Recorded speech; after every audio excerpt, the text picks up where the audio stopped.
مانند هر ستاره به ما عاشق توام.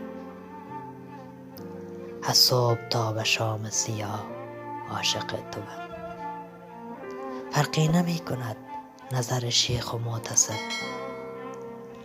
گیریم که هست جرم و گناه عاشق توام. دست خودم نبود ولی دانم این قدر، در زیر بار و نالوا ها عاشق توام. کردی مرا رها همه جا جای شکوه نیست، کردی مرا رها همه جا جای شکوه نیست. ماندی سرم اگر چی کلاه عاشق توام.